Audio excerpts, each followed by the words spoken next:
Hey, what's up everyone? Welcome back to yet another video, and today we are going to be doing something completely different from what I usually do, which is a Q&A. Now, I thought it would be fun to actually ask you guys to send me some questions about gaming stuff related. It would be nice for you guys to get to know me a bit more, you know? And these questions are going to be related to like gaming journeys and like random questions within the gaming community and such. So yeah, man, I thought it was going to be fun to actually do something like this. And I don't know if this is going to be like a weekly thing or a monthly thing, or I don't know, let's see how successful this video is, but let's try this out. And if you have any questions that you want to ask me, just hit me in the comment section down below and I will include them in my next video. The first question is, what made you get into gaming? So something a bit more basic, and what got me into gaming is literally just when I was a little kid, my dad had a NES and it was his, and me and my sister, because we were so young and we didn't really know too much about video games, he introduced us to Super Mario. That game we rinsed multiple times consistently every single day,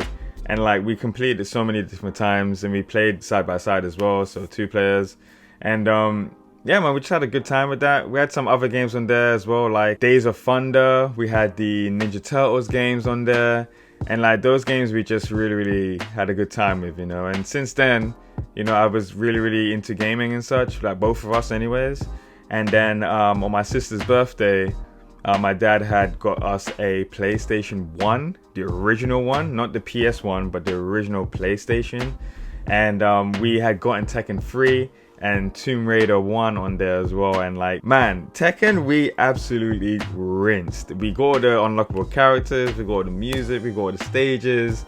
And like we used to play like little tournaments between each other, like me, my dad and my sister as well. Like it was such a good time, you know. And since then as well, Tekken has been my favorite fighting game as well. And Tomb Raider, it took a different route, didn't it? I mean, like there's so many different types of Tomb Raider games out there now, and it's just not the same. But the original Tomb Raider games, I'm pretty much sure everyone grew up with those. Fantastic games. Very difficult, but fantastic games. And if I'm being honest with you, I'm not even too sure if we ever completed it. When I was playing the remastered ones, I remembered a lot of these levels, but then I'm like, did we actually finish the entire game? I'm not too sure, because even now I'm struggling with the with the remastered one, you know. But yeah, man, that's how we got into gaming. Another little treasure for that as well is when me, my sister, and my mom went to Canada, our grandpa, he bought us our first Game Boy as well, which is pretty cool. Game Boy Color.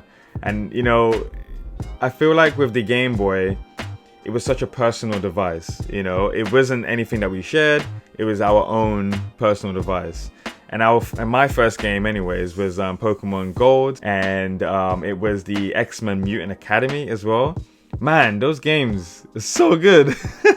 Mutant Academy was a fighting game literally on X-Men. My gosh, it was hard, but like so good, so addicting, you know. I didn't get too far with that game as well, but you know, it is what it is. Pokemon Gold, that was my first ever Pokemon game. Absolutely adored that. I rinsed that. It was such an amazing time. I used to do a lot of trading and stuff at school. Man, those are some good times. So the next question is, what is your current favorite game and why? You know, I've got 3 absolute incredible favorite games. They are The Last of Us, we've got Legend of Zelda, and we have Final Fantasy. Now, obviously, those are all franchises. If you really want to know the specific games, The Last of Us 2, Breath of the Wild, or I'll probably say Tears of the Kingdom, and Final Fantasy VII Remake. Now, the reason why those 3 are my favorite games is because, first of all, The Last of Us 2, it elevated what The Last of Us 1 was and made it even more.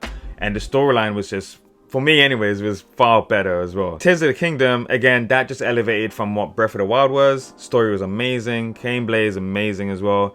And I just thought that it felt more of like a full package as well. And then with Final Fantasy, well, on the PS1 or the PlayStation itself, I've always wanted to play Final Fantasy. I had a demo disc, 7 was on there, but you couldn't actually play it. It was just a long cutscene. What I did do was just watch the cutscene multiple times. That's all I could do, and I couldn't afford 7 at that time, you know.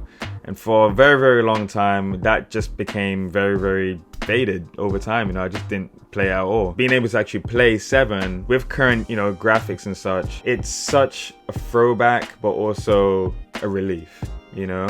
And I feel like that's why 7 Remake at the moment is my favorite game.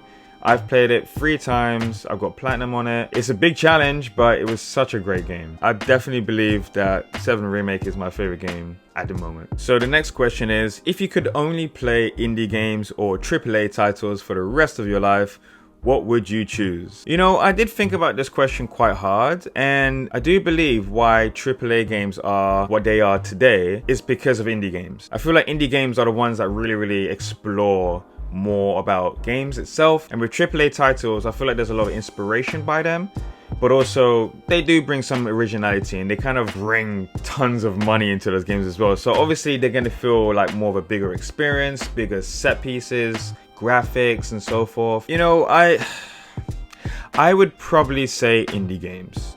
You know, I grew up with, you know, just basic games, you know, even when I was, you know, on the PlayStation and Game Boy and such, I couldn't afford the bigger titles. I could always just play just the smaller ones that were cheap, you know. And I'm quite used to that. I appreciate them, and they're the ones that really bring a lot of joy to me. And they're just a bit easier to consume as well. A lot of AAA games now are just so big and open world, and it's just so much.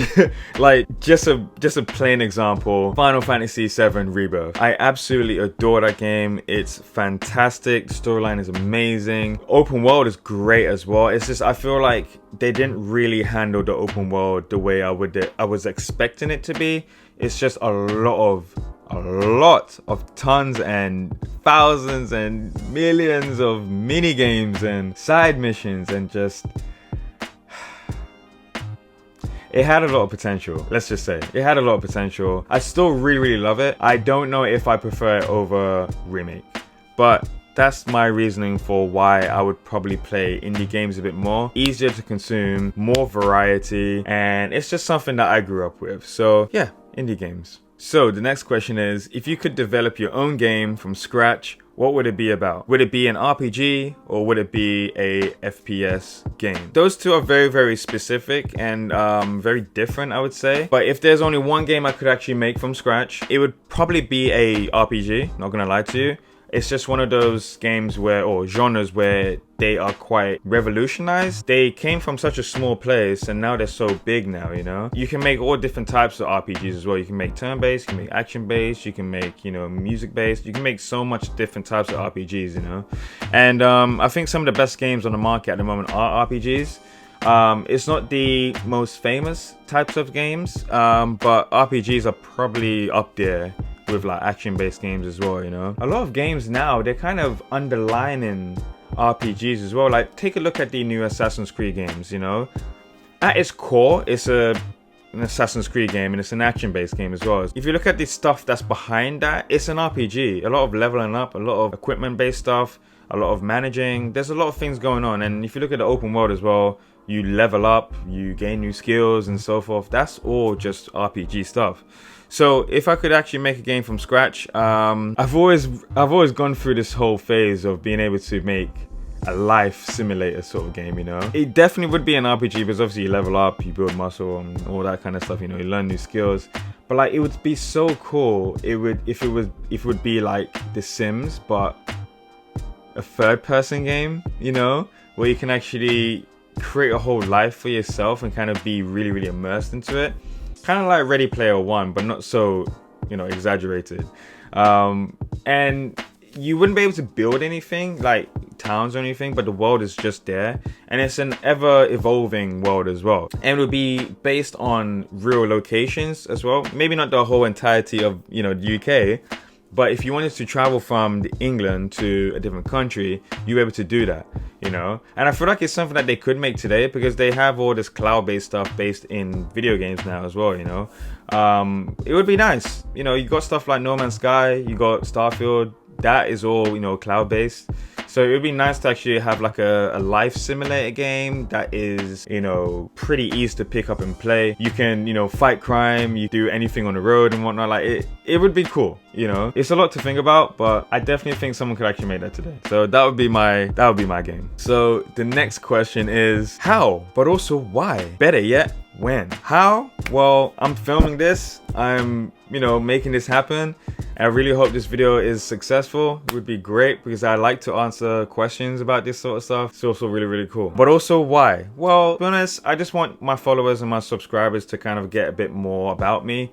All I do really is post up like video games and I stream and stuff, but I never really talk about myself. So it would be nice for you guys to kind of get to know me a bit more, and it kind of just brings me a bit more closer to you guys as well. So obviously, like I said, if you have any questions down below, let me know and I will answer them in my next video. And he said, better yet, when? I did take a little while to actually film this video. I'm not gonna lie, I felt kind of shy. I know I film my face all the time, but like I just felt a little bit shy, kind of exposing myself a little bit, No, yeah, that's why I've done it. When? Well, it should be posted anytime soon. Hopefully by the time you're watching this, it's already been uploaded. But yeah, that's the next question. So the next question is, do you think console controllers will change much in the future, or are we now at the point of slight changes here and there, rather than radical new designs like the old N64 or dual Dreamcast controls? I feel like the only type of company that can make a very drastic change to controllers is Nintendo. Nintendo are the only ones that are really bringing out a lot of imagination to reality with video games and consoles. They're the only ones that can actually risk bringing out something that is either good or really bad. I mean, look at the Wii U. I mean, they brought out an actual gamepad, which is basically a prototype to what the Nintendo Switch is. Again, look at the N64. They come out with a very drastic design controller, and then obviously Dreamcast controls was like different as well, but that was a Nintendo. So yeah, but today we have the Nintendo Switch. Nintendo are the ones that really brought out the true hybrid handheld console. And now everyone is wanting to do that sort of stuff, And I truly do believe PlayStation and Xbox will kind of dip their toes into that soon. So I do feel like we are kind of like at the peak of what controllers are right now. Like the DualSense is fantastic. The adaptive triggers and the haptic feedback as well, they work so well. And Microsoft are well, as far as I know anyways, Microsoft are looking into doing the exact same thing for their controllers. I feel like we're at the peak at the moment, and much of the controllers in the future are not really going to change that much, but who knows? Let's see. Nintendo, I trust you guys. I know you guys are going to be doing something wild for the next console. It would be nice to have like a Switch 2 sort of thing, but I also want you to do something completely different as well, something that people can actually be inspired by and make games feel different. Nintendo, we are waiting for you. And we are on the last question, which is, what do you like about the gaming community and what don't you like about it? What I do love about the gaming community is that everyone can have a great time. Gaming is gaming. There's nothing different from that. We all have different memories. We like to share memories, and there's so much games out there, so much consoles, so much different ways of playing games. People always have a different story to tell. And I feel like that's the best thing about the gaming community, is that whenever you scroll on Twitter, whenever you scroll on Instagram or Threads or whatever your social media preference is, someone is always talking about something different. One minute it could be about the newest Final Fantasy game. Next week, obviously, we have Stellar Blade. After Stellar Blade, we're going to have Visions of Mana. But like, it's always ever changing, It's, when you go to conventions as well, everyone's always friendly, they're nice to each other. But what I don't like about the community is this console war stuff. Let's be honest, console wars, it's only really been around since the Xbox 360 days, the PS3 days, and so forth, alright? When the Xbox One came out, so the first ever Xbox came out and the PS2 came out, I don't think people were fighting too much. It was just more of a preference. Since then, since the PS3 days and onwards, it's just gotten worse and worse and worse, and it's become the worst it's ever been right now. And I do truly believe that you just play on the console that you like. Simple as. I will say that I do love console exclusives just because it feels more meaningful to buy a whole new console for that. Like, I will get generally excited whenever the next Gears of War come out, because I know it's only on Xbox, and I know I'm gonna, rebuy an Xbox and play that game. It's the way they intended for you to play, which is on that console. Same with PlayStation, playing Uncharted, The Last of Us. People buy a PlayStation to play those games. People buy a Nintendo console to play Super Mario, to play Pokemon games, to play Legend of Zelda. Where's the excitement if Legend of Zelda was on PlayStation? It just, I don't know, there's nothing exciting about that. And especially with like Nintendo, they make their games for their consoles. They implement features that are only accessible on those consoles. And it really takes advantage of their hardware as well. So that's the reason why I love exclusives. But that's a little bit outside of what the question was. But yeah, what I don't like about the gaming community, console wars, biased opinions, and it's just like, let it go. Just let it go. I will put myself on fire and say that I have dipped myself into that particular genre. Like, I was in the whole console war stuff when I was a little bit younger. But since I've grown up and I've appreciated gaming more, it's just very immature. You know, I'm gonna be honest with you. This is very, very immature. Honestly, if you are new to gaming, you're gonna have a great time. I think a lot of people are great with, you know, like sharing opinions and giving you the best experience with like consoles and stuff in the games. It's such a great place to be in, and it's just growing better and better and better. And I can't wait for the future of gaming. But for now, guys, that has been my conclusion of my first ever Q&A. It's all gaming related. I might do different Q&As in the future.